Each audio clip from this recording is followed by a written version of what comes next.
Hello, my friends. I'm back to making videos about these two individuals from Roman period in Samsun, Turkey. I found out some more information about these individuals. They are indeed from Samsun, from right here in this region of Turkey. And I actually found out about the time period. They are from the Roman time period, from 2 centuries before the Common Era. So from this information that I know, and this is the second individual right here, this is I4529. From the information I have about them and their ancestry, my assumption, the conclusion that I am making is that they are some kind of Sarmatian or well, more likely they are Sarmatian newcomers. They are Sarmatian immigrants into Turkey. So my assumption is these two individuals are Sarmatians. So with that in mind, we are looking at the results of a Sarmatian individual from Turkey, from Anatolia. So this is what this Sarmatian scores with Eurasian 13. He scores 28% West Asian, 26% Baltic, 24% North Atlantic, 7% Siberian, 7% South Asian, 3% Amerindian. Quite typical for a Sarmatian, 0.8% West Mediterranean. Also quite typical for a Sarmatian. Really typical results for them. The mixed mode oracles is saying Finnish plus Baloch, Tabasaran plus Finnish, so a mixture of Caucasus or South Central Asian plus Finnish. Also very typical oracle for somebody from this ethnicity, this ethnic group. Sarmatians, it's very typical for them to score like this. Once again, for a Luvian or a Hittite or any kind of Anatolian, this would be very, very unusual. But when we consider that this is a Sarmatian, suddenly this result makes total sense. So this is the result with Eurasian 13. The closest modern population to this individual is Tatars, followed by Tajiks, followed by Nagais, Tabasarans. Actually, Moldavians come at number 5, which is very interesting. Moldavians are actually the closest European population to this individual. Let's see the ethnic calculator results with my own ethnicity calculator. Let's see what they score here.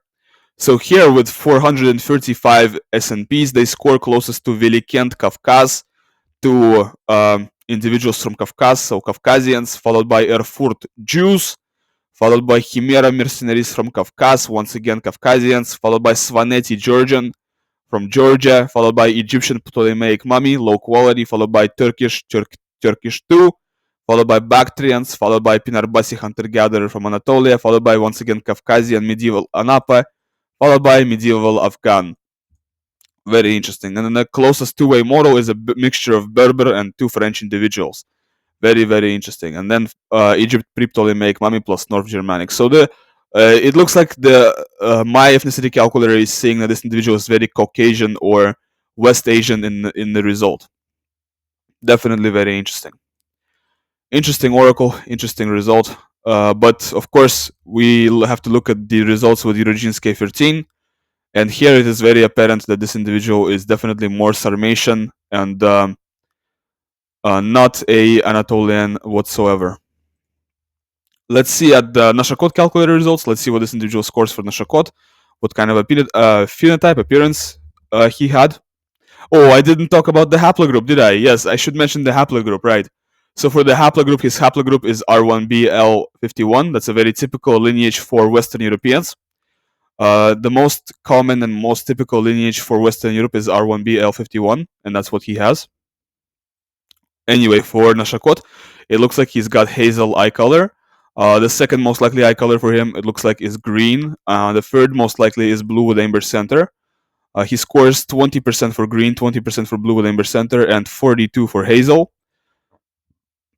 There's a chance for brown as well, and for blue or darkest brown, there is not really that much of a chance for that. So most likely it's hazel, green, blue with amber center, or brown. But most likely it is that he has hazel eye color. For hair color, most likely he has dark brown hair. There is a 4% chance of black hair and 7% chance of light brown hair. There really isn't any chances of blonde or red hair for him. So when it comes to hair color, most likely his hair color falls into the darker shades of hair. When it comes to skin color distribution, he actually most likely has rather white skin. He has white or palest skin, so he's quite light skinned. 51% white skin, 46% palest skin.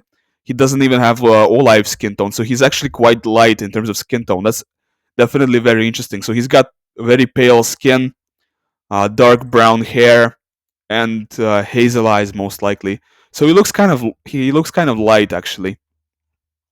For hair texture, it looks like he's got straight, wavy, or curly hair. Probably not kinky hair, although that is not very decisive. It's not a very decisive prediction for hair texture at all. And for coloring related variants, he has heterozygous genotype for blue eye haplotype 3 and 2, and he does not have BH4. Okay. He has heterozygous genotype for this variation in IRF4, which is very, very interesting. It definitely contributed to him scoring so much for light color of skin, and even contributed to him scoring for hazel eyes rather than like dark brown or brown. He actually has one light color variant for this variation of MC1R, which also contributed for red hair, but he doesn't score much for red hair, does he? Hold on. No, he does score a little bit. He scores 0.4%, which is higher. He scores higher for red hair than like for blonde even, but it's still not that much. So his score for red hair isn't even that much. But he does have one variant for red hair in here in MC1R. Okay. Okay, let's see what he scores for the phenotype oracle. So the closest phenotype to him is actually this, which is very interesting. It's I really had a lot of fun like morphing these images. I made all these morphs myself, like in Pixlr. It's like one of those online Photoshop things where you can take an image and you morph it yourself. That's what I use for all my thumbnails, and I just kind of had some fun with it and made my own morphs. So this is one of the morphs I made myself. I think it's pretty cool. So the second closest phenotype he scores is this, and the third is this. So these are the three closest phenotypes to him, and the phenotype mixtures he scores looks like a mixture of 50% that plus 50% that, or a mixture of 50% that plus 50% that, or a mixture of 50% that plus 50% that.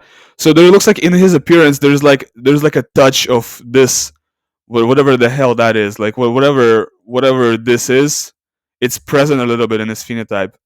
Like there's like a touch of this like Uralic whatever in his phenotype, combined with this normal like Mediterranean normal looking guy, whatever. You get what I mean? Like there's a touch of this strange, obtuse, like upturned nose, really. I can't even really describe it. It's like it's like a really really ugly. I don't want to sound too mean. I don't want to offend people who look like this in real life. But there is a touch of this phenotype in his real appearance. So it's 50% that plus 50% that for his real phenotype. Okay, it's a mixture. So in his reality, his phenotype is a combination of traits from this plus from this, is what I'm trying to say. For the biomarkers panel, let's see that. So for the biomarkers, it looks like he's got a below average level of vitamin D. Looks like he's got a below average level of LDL cholesterol, pretty good. A below average level of HDL cholesterol, not that good, but it's whatever. A above average level of glucose, which is kind of bad. A above average level of hemoglobin, which is okay. Above average blood pressure, all right. A typical level of iron blood, okay. A typical level of sex hormone binding globulin, okay, and a typical level of red blood cell count. Okay, that's pretty okay. Let's see the polygenic risk scores real quick, and it looks like he's got a slightly below average score for epilepsy, a average score for asthma, a average score for leukemia, a slightly above average score for vitiligo, a slightly above average score for myopia, a very high score for primary biliary cirrhosis, a average score for stroke, a high score for male pattern hair loss, a slightly above average score for atrial fibrillation. Nothing was found for DVT. A slightly below average score for bipolar type 1. A slightly below average score for schizophrenia. A below average score for type 2 diabetes. A average score, above average score for Alzheimer's actually. A below average score for multiple sclerosis. For breast cancer, it looks like he's got one risk variant for that. For testicular cancer, it looks like he's got quite a lot of risk variants for that actually, but can't really. We'll see. We'll see once we get to the panel. We'll see what risk variance he has for that. We really have to worry about the risk variance in the ketol G gene, which show up on the panel. For celiac disease section, it looks like he's got no risk variance for that whatsoever. That's really good. For GSS, no risk variance. Good for that. For Crohn's disease, it looks like he's got 6 risk variance, and we have risk variance in these 3 variations. So he's got homozygous genotype in all these 3 variations. Homozygous for risk variance. Let's look them up actually right now and see is that bad that he has homozygous variations for homozygous genotype for risk variance in these 3 variations. So 1.8 risk, that's bad. That's awful. 1.8 here, and for the second one, let's see how much is that going to be here. So we know that's 1.8 here, that's 1.8 here as well. And for the third one, we're going to see how much is that going to be here. And the third one, 1.9. So yeah, that's awful. So 1.8 here, 1.8 here, and 1.9 here. Yeah, so for the Crohn's section, that's kind of awful. That's not so good at all. Yeah. For Raffenstein's, no risk variance, but nothing was found at all. And for Parkinson's, 1 risk variance for Parkinson's out of 14. Let's look it up actually. So we know that heterozygous genotype here, and yeah, okay, this is not so bad. It looks like it's pretty frequent. The allele distribution in this variation is looking it's not looking so bad. I mean, 21% frequency of the alternative allele, it's not that bad. Whatever. Okay. We can close that. Let's go ahead and move on to the monogenic traits. It looks like this individual is actually a warrior in Comte and warrior in MAOA. Overall, probably intermediate between warrior and warrior. Less dopamine D2 receptor sites in the brain. Actually, no, intermediate number of dopamine D2 receptor sites in the brain. It looks like this individual is also has got short form 5-HTTL-PR. Very interesting. Looks like this individual has got higher odds of autism, predisposition to higher odds of autism. Average level of empathy, most likely. Let's scroll down. Intermediate odds of cardiovascular issues. Let's scroll down a little bit more. Let's scroll down a little bit more. No micropenis. Impaired muscle performance, likely endurance athlete. For EDAR, wow, that's crazy. Okay, so this is this. Well, remember that he was scoring. We remember that he was scoring this for the phenotype oracle. Like this, really, in Russian we have a word for this type of phenotype. Like I don't know the English alternative for it besides ugly.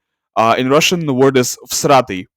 Like this kind of phenotype in Russian we say if a person looks like this we say всратый. Yeah, I don't know what the appropriate word in English would be.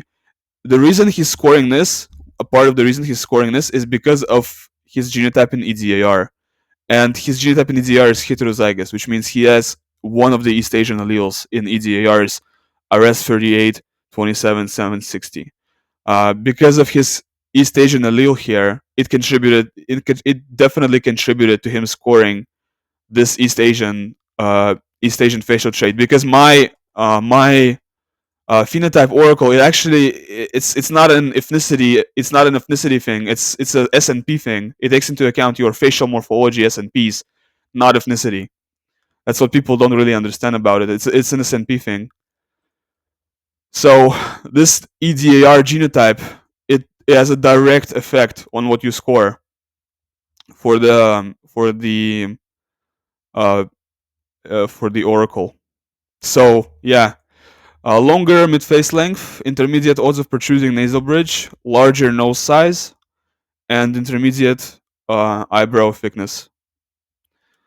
Okay, no fat gene variants in FTO's RS9939609, and no variants for increased pain sensitivity.